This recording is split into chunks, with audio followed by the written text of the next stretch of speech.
지혜로운 자의 마음, 이게 중요하다는 겁니다. 이게 주어고, 이 지혜로운 자의 마음이 입을 슬기롭게 하고 입술의 지식을 더한다, 이렇게 하는 겁니다. 이 지혜로운 자의 마음, 지혜로운 자의 마음이 여러분의 마음 되시길 주의 이름으로 축원합니다. 이게 중요합니다. 그래서 이 마음이 결국은 어떻게 해요? 마음에서 모든 지혜가 나옵니다. 이 마음으로부터 시작되고, 그래서 마음을 지켜야 되고, 이 마음이 생명의 근원입니다. 그래서 입을 슬기롭게 한다. 이게 사칼이란 말은 조심스럽게 행동하고 말을 조심성 있게 신중하게 한다라는 겁니다. 입이 신중하게 된다. 또 자신의 입을 다스려서 때 장소에 맞는 말, 상황에 맞는 말을 적절히 구사할 수 있게 한다라는 겁니다.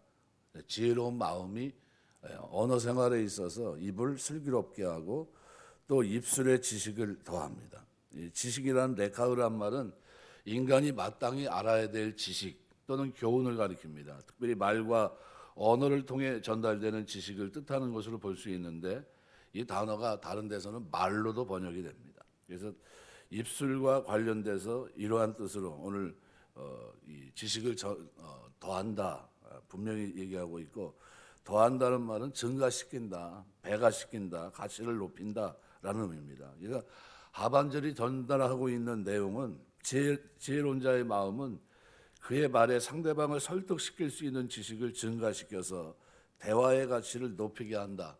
대화를 가장 잘하는 사람이 어떤 사람들이냐면요, 정신병 환자를 다루고 있는 의사들입니다. 공부도 제일 많이 하는 사람이 그 닥터들이라고 제가 알고 있습니다. 왜냐하면 그분들 왜냐하면 그 환자들이 와서 자기 얘기를 진솔하게 이렇게 얘기해 놓고 그다음에 그 얘기를 쭉 들으면서 이 사람의 정신병력을 어떻게 치료할 건가를 이제 자기 나름대로 이제 설계를 합니다. 그래서 이제 안 되는 것 같으면 어떻게 해요? 방법이 없겠지만 누르는 작업으로 약을 써서 이렇게 누르는 거거든요. 그러니까 굉장히 자세하게 알아야 되고 그냥 어설프게 알면 되게 힘듭니다. 그래서 대부분 이제 정신병 앓고 있는 사람들이 병원을 찾아가면 그 의사들이 아마 거의 적절한 이 처방을 제가 해주는 걸로 알고 있습니다. 그래서 그걸 꼭 구분해야 됩니다. 정신병과 귀신 들린 건 또 다릅니다. 그래서 그건 구분이 되는데, 정신병 환자들은 아주 뭐 이렇게 우리가 볼 때는 별로 다르지 않습니다. 조금씩 한계를 넘어갈 뿐이에요. 이게 무슨 얘기냐면 웃는데 서야 되지 않습니까? 마지막에 가서는. 근데 그 웃는 게 서지지가 않는 거예요. 계속 웃고 있는 겁니다. 울어야 되는데 울고 이제 그만 그쳐도 되는데 그쳐지질 않는 겁니다. 근데 그 마음이 왜 그런가, 그걸 해가지고 어떻게 해요?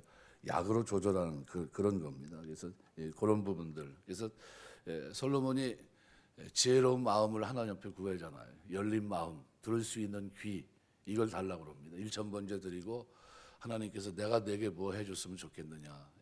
백성들의 재판을 위해서 열린 마음을 주십시오. 들을 수 있는 귀를 달라고 얘기를 합니다. 이 마음이 하나님 앞에 이 구한 것이 합당해서 하나님이 그에게 구하지 아니한 모든 것을 다 주시거든요. 지혜로운 마음을 여러분이 구하면 필요한 거 하나님이 다 주실 줄 믿습니다. 왜냐하면 이 성도로서 이 땅에 사는 동안에 이 지혜로운 마음 가지고 살면 언어 생활이 달라집니다. 언어 생활이 달라지고 꼭 유익한 말을 하고, 그래서 그 모습을 25절, 24절 말씀에서는 조금 더 확장해서 얘기하는 것 같습니다. 그래서 선한 말은 꿀송이 같아서 송이꿀같이 뚝뚝 떨어지는 걸 얘기합니다. 꿀송이 같아서 마음에 달고 뼈에 양약이 된다. 그러니까 마음에 달다는 것은 위로가 되고 뼈에 양약이 된다는 것은 힘을 준다는 거예요.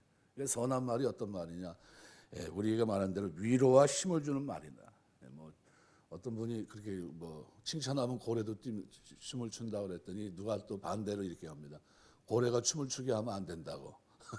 자연스럽게 살게 하지 왜 고래가 춤을 추게 만드냐고. 그건 잘못된 거다. 또 이렇게 얘기하시는 분이 있어요. 근데 중요한 거는 말로써 우리가 어떻게 해요? 언어 생활에서 지혜로운 마음이 있는 사람은 사람들에게 위로와 힘을 줄 줄 아는 언어 생활이 된다는 겁니다. 사람들이 힘들어서 주저앉아 있는데 가가지고 말을 해서 완전히 포기하고 자살하게 만들면 그건 잘못된 겁니다. 그죠? 그거는 언어 생활을 잘못하는 겁니다. 하나님 주신 똑같은 기회에서 그런 지혜로운 마음이 없는 겁니다. 아유, 틀렸어. 그만 살아. 아이, 빨리 그냥 죽고 말아야지. 뭐 이렇게 하면 옆에서 부채질하는 겁니다. 아유, 나도 같이 죽어야 되겠다고. 이러고는 되겠습니까? 그게? 그러면 안 되는 거예요. 그 중에 우리 예수 믿는 사람이 하나 딱 껴있으면 어떻게 해야 됩니까? 그 상황을 싹 바꿀 수 있어야 돼요. 그러면 안 돼. 위로하고 힘을 주고 격려하고 이렇게 바꿔줘야 되거든요. 그 얘기를 지금 24절에서 그래서 선한 말을 할 줄 아는 사람이 돼야 된다는 거예요. 예수 믿는 사람들은. 그래서 리차드 칼슨이라는 사람이 유쾌한 부부 심리학이라는 책에서 이런 말을 합니다. 행복한 말이 뭘까? 행복한 말에 대해서 이렇게 기록합니다. 사랑해요, 고마워요, 잘했어요, 당신밖에 없어요, 도와드릴게요, 잘 될 거예요, 믿음직스러워요, 당신 곁에는 항상 제가 있을게요, 어려울 때 말씀하세요, 도울게요, 이해하세요. 그 사람들이 몰라서 그래요. 속상해하지 마세요. 이 말들이 지금 무슨 얘기를 하고요? 행복한 말이라는 거예요. 행복한 말. 이건 무슨 얘기입니까? 이게 우리가 살아가는 동안 선한 말에 다른 사람에게 유익이 되고 긍정적인 말, 이게 행복한 말이에요. 이게 오늘 본문에서 말하고 있는 선한 말입니다. 우리가 살아가는 동안 이 선한 말이 여러분에게 있게 되시길 주의 이름으로 축원합니다. 그래서 사람들이 들을 때 행복한 말이 선한 말입니다. 그래서 뭐 비유를 맞춰라, 뭐 아첨하라 이런 얘기가 아닙니다. 사람이 들을 때 행복한 말이란 진심으로 그 사람을 위해서 하는 말, 상대방이 잘 되기를 바라서 하는 말, 또 그 사람이 위로를 받고 힘을 얻도록 하기 위해서 하는 말, 뭐 이런 의미로 우리가 이해하시면 될 것 같습니다. 버섯도 제각기 모양을 갖고 있습니다. 빛깔과 모양이 다 다릅니다. 그래서 예로부터 독특한 향미로 식용, 약용으로 널리 쓰였는데 점점 가치가 좀 수요가 폭발하고 가치가 점점점 밝혀지게 되니까 사람들이 버섯의 효능을 인정하고 땅을 비옥하게 하는 대제 음식물로, 또는 로마인들은 신의 식품으로 얘기를 합니다. 중국인들은 불로장수의 영양으로 생각했고, 그래서 버섯이 굉장히 좋지 않습니까? 그런데 버섯이 다 좋습니까? 버섯 중에서 사람의 목숨을 앗아가는 독버섯도 많습니다. 사람들이 버섯에 대한 두려움을 가지고 있어요. 이게 진짜인가 가짜인가, 먹어도 되느냐, 아니면 이거 먹으면 혹시 문제 생기는 건 아닌가, 뭐 이런. 우리 입에서 나오는 말도 똑같다는 겁니다. 그래서 말이라고 해서 다 같은 말이 아니라 어떤 말은 사람을 살리고 유익을 끼치지만 어떤 말은 사람을 죽이고 해를 입히기도 한다는 거예요. 그래서 예로부터 부모로부터 밝고 긍정적이고 칭찬과 격려의 말을 들으며 자란 아이는 세상을 긍정적으로 바라봅니다. 그런 아이는 어떤 일에도 자신감 있게 해냅니다. 그런데 반대로 부정적이고 질책과 책망과 조롱과 멸시의 말을 듣고 자란 아이는 자기의 자신을 문제투성이로 바라보게 될 것이고 정신적으로 육체적으로 건강하지 못한 부정적인 삶을 살게 됩니다. 그래서 말하는 거 보면 돼요. 어떻게 살아왔는지. 말을 보면 그 속에 뭐가 있습니까? 온화함이, 따뜻함이 있을 수도 있고 그 안에 어떻게 해요? 아주 부정적이고 투박함이 있어요. 그러면 저 사람 힘들게 살았나 보다. 그 주변이 별로 안 좋은가 보다. 말만 한마디 딱 들어보면 알거든요. 그래서 굉장히 중요합니다. 그래서 이 어린아이에만 해당되는 얘기가 아닙니다. 어른들도 마찬가지거든요. 그래서 욕설, 저주의 말, 비판의 말, 저속한 말들, 이런 말을 하면 안 됩니다. 우리가 할 말은 축복의 말, 격려의 말, 정제된 말을 하는 겁니다. 살아가는 삶의 질이 틀릴 수밖에 없습니다. 그래서 이 말을 듣는 애에게만 이것이 해당되냐? 그게 아닙니다. 말을 하는 사람들이 더 중요합니다. 그래서 우리 주님은 마태복음 12장 37절에서 이렇게 얘기합니다. 내 말로 의롭다함을 받고 내 말로 정죄함을 받으리라. 내가 말한 거로 의롭다함을 받고 내가 말한 거로 정죄함을 받습니다. 우리의 언어가 바르고 온전하고 축복되면 우리의 삶도 그러할 것이고 하나님의 심판날 의롭다함을 얻게 된다는 거예요.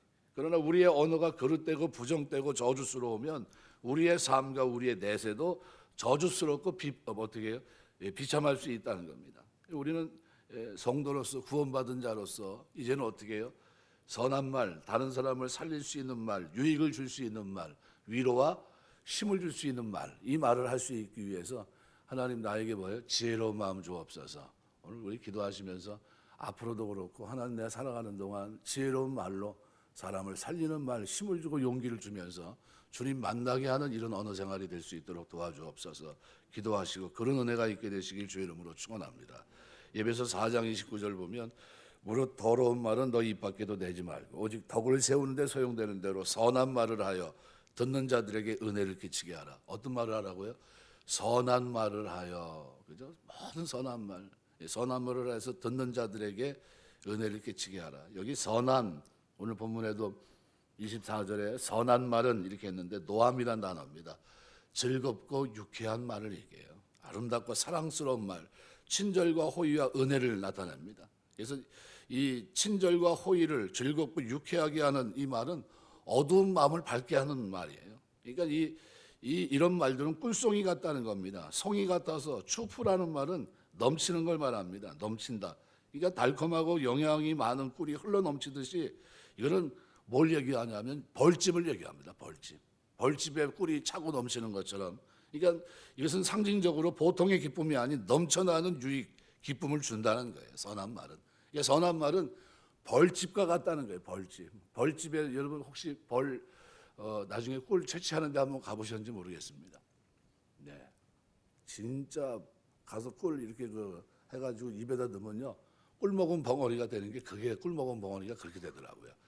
진짜 달립니다. 진짜 달고 그걸 이렇게 기계 이렇게 돌리면서 이게 밑으로 내려가거든요. 내려가는데 그걸 이렇게 잘라서 이렇게 손으로 이렇게 뚝 띄어도 띄어져요. 근데 막 흐르는 거 입에다 넣고서 씹으면요. 씹을 것도 없어요. 녹는데 그 입이 안 열려져요. 너무 맛있어서. 그런데 애려요, 애려. 왜냐하면 순수한 꿀만 있으니까 그렇게 달기만 하지는 않더라고요. 그런데 입을 벌릴 수가 없습니다. 그 정도. 그러니까 우리가 선한 말이 뭐 어떻게 우리 입에서 차고 넘친다는 얘기예요. 그래야 된다는 겁니다. 예수 믿는 사람들이 하나님 섬기며 사는 동안에 우리 입에서 뭐지? 꿀송이처럼 선한 말이 차고 넘쳐야 된다. 그죠? 그것 때문에 어떻게 입을 벌릴 수가 없게 만들 정도로 우리 입이 어떻게 해요? 선함으로 가득 차야 된다. 바로 그 얘기를 하고 있다고 생각이 됩니다. 그래서 선한 말은 꿀송이 같아서 마음에 달고 뼈에 양약이 된다. 그래서 용기와 힘을 주는 그런 말이다. 오늘 25절에 보면 어떤 길은 사람이 보기에 바르나 필경은 사망의 길이니라. 14장 12절 말씀과 자구적으로 똑같습니다. 네, 그래서 25절 말씀은 원문하고도 똑같습니다. 일치합니다. 인간의 판단력의 한계를 보여줘요. 하나님 말씀 의지하라는 겁니다. 그러니까 이 당시 이 경구가 사람들 사이에서 잘 알려진 경구였다는 거예요. 모두가 다 인식하고 있었던 말씀이라는 겁니다. 그러니까 이 경구를 통해서 다시 한번 사용된 것은 그릇되어 사망이란 치명적인 결과를 이야기할 수 있는 인간의 판단, 인간의 평가에 따라 살아가는 것이 옳지 않다는 거예요. 사람이 나를 어떻게 생각할까? 그 생각하지 말라는 거예요.